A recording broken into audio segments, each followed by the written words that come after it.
hopefully we can find some clues as to what happened to Summer. Hello and welcome to True Crime Rocket Science, the most authentic voice in true crime.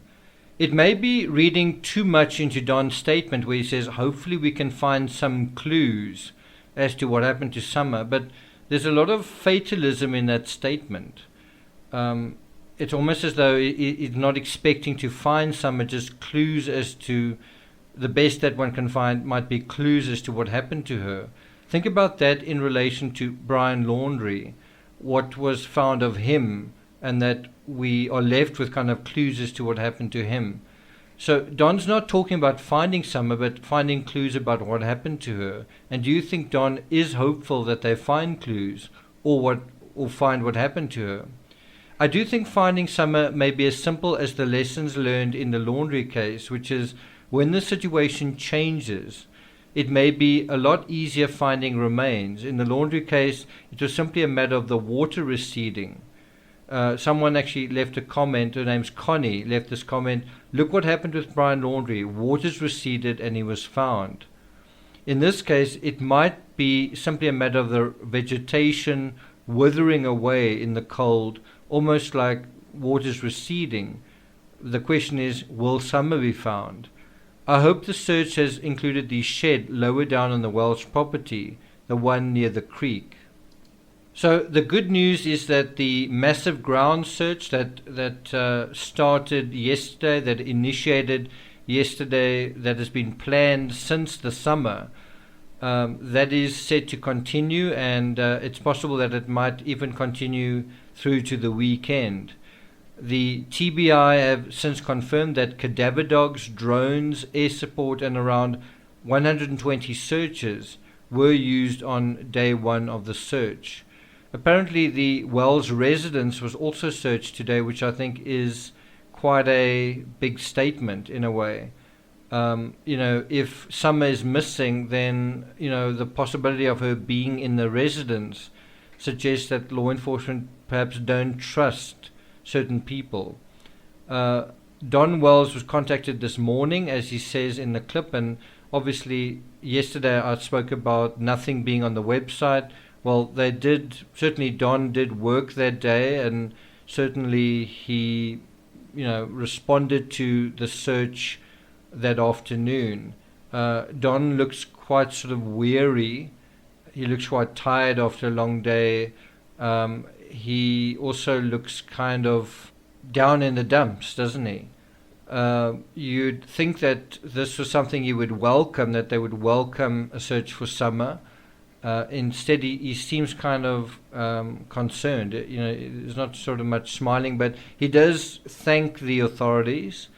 And he did so, as I say, at the end of the day, as I say, looking a little subdued. Coming back to the Brian Laundrie case, the Laundrie case demonstrated once again that resources ought to be concentrated closer to home rather than miles and miles from it. And one wonders, will that pan out in Summer's case as winter cold sets in Tennessee? Now, you may have noticed, or you may have heard that Sheriff Lawson spoke about wanting to be able to search within, I think it is a 1 mile radius of the Wells home.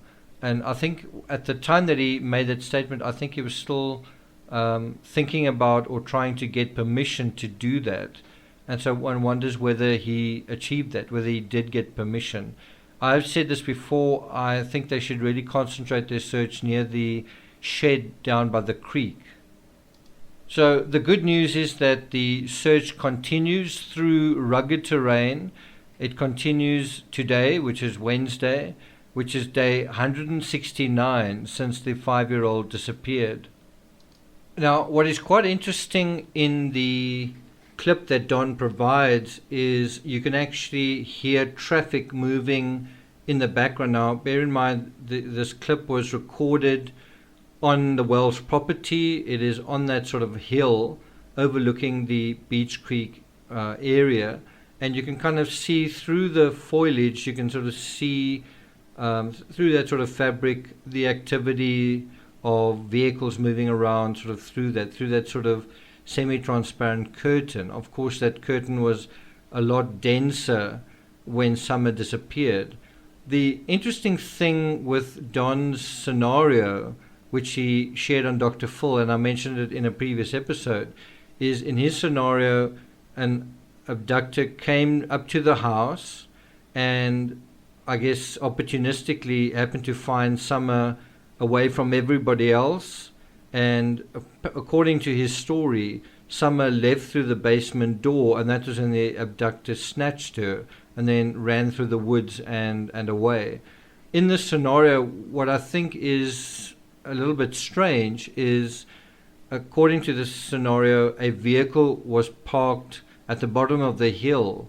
But the thing is, you would probably have heard the vehicle because there's no other traffic in the area. And you would have imagined not only hearing the vehicle approach and park, but leave the area, especially given what Candace Bly said about, she didn't pay attention to Summer for 2 minutes. Well, if she didn't pay attention to Summer and then realized Summer was missing, if she immediately searched for Summer, she ought to have heard a car leaving. Just because it is so sort of quiet in the area, it is very easy to hear a single vehicle moving when there are no other vehicles in a sort of rural setting as you have in that particular area. I think that is something worth noting. I'm going to play the clip from the video just so you can hear how loud the vehicle sounds in the background. No, I haven't heard anything yet. And isn't it ironic that when he says, no, I haven't heard anything yet, a vehicle sort of passes by in the background? So I do think it's important that the TBI give themselves a few days, as I say, hopefully until the end of the week, certainly perhaps even including the end of the weekend. They've assembled quite a large force, over 100 people, 12 agencies. While they're there, they might as well sort of make hay while the sun shines. They might as well go to a lot of effort looking around.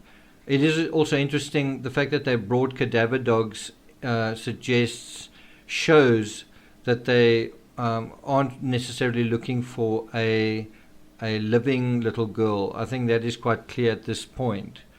And so cadaver dogs are certainly one of your best tools in a search for human remains. But as we also saw in the laundry case, you can also have a situation where human remains are found by people, not by cadaver dogs. So I will be keeping you updated on future developments and topical developments in the search. And I'll probably do the next deep dive into the Moab incident tomorrow, that is Thursday. So look out for that. If you haven't subscribed to the channel, please do like, share, leave a comment, and I'll see you guys next time. Nobody deceives like an addict.